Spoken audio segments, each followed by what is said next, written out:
시청자 여러분 안녕하셨습니까? 주님과 함께 5분 묵상의 시간을 갖겠습니다. 오늘은 역대하 12장 말씀을 묵상합니다.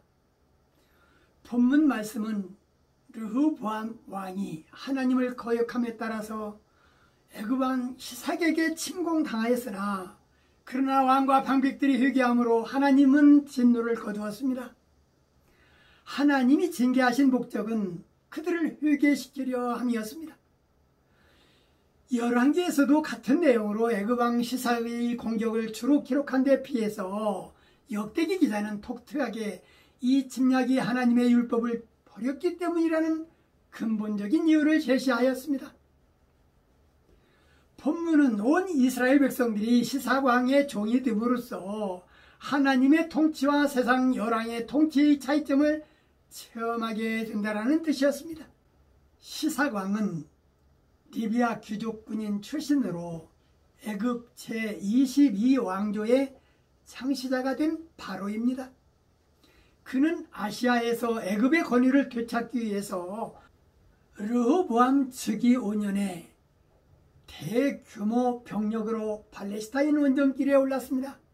그리하여 예루살렘 전복을 눈앞에 두었으나 갑작스런 내전의 취각으로 스스로 쟁취한 것들을 포기한 채 팔레스타인에서 철수할 수밖에 없었습니다.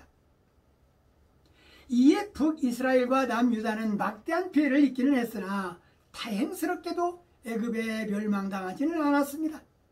오늘 말씀을 묵상하면서 모든 일이 형통할 때 사람들은 그 상황에 만족하고 하나님께 감사를 드리는 자가 다 되어야 할 것입니다.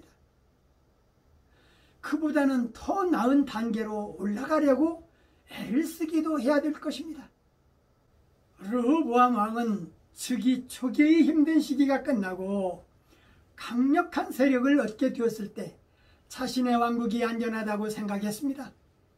그래서 르호보암은 여호와의 율법을 버리고 북왕국 이스라엘의 악한 우상 숭배를 본받았던 것입니다.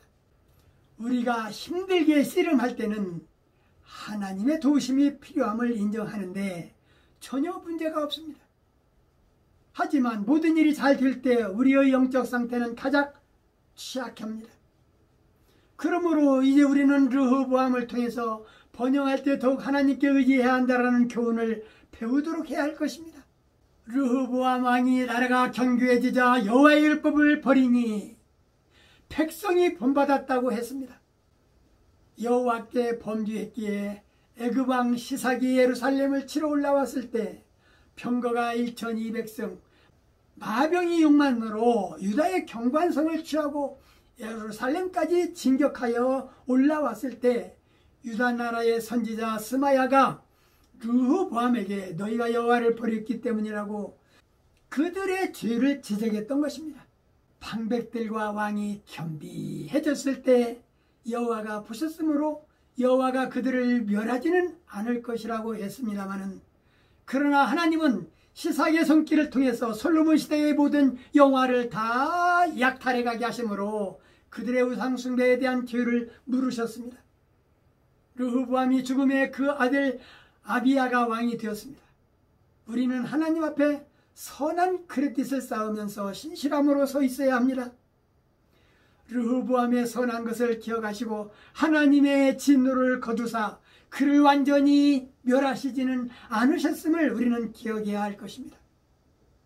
선한 크레딧을 쌓는 자는 선한 일을 많이 남겨야 하고 하나님께 SOS 구조 요청을 올릴 수 있는 자들입니다.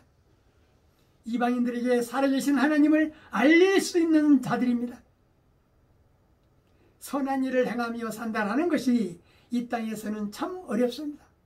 경제적으로, 시간적으로, 또한 환경에서 오는 스트레스 때문이지만 선한 싸움 다 싸우고 의뢰의 면류관을 소유하는 성도가 되려면 많은 노력이 필요하다 할 것입니다. 오늘 말씀은 여기까지입니다. 시청해 주셔서 대단히 감사합니다. 내일 다시 뵙겠습니다. 안녕히 계십시오.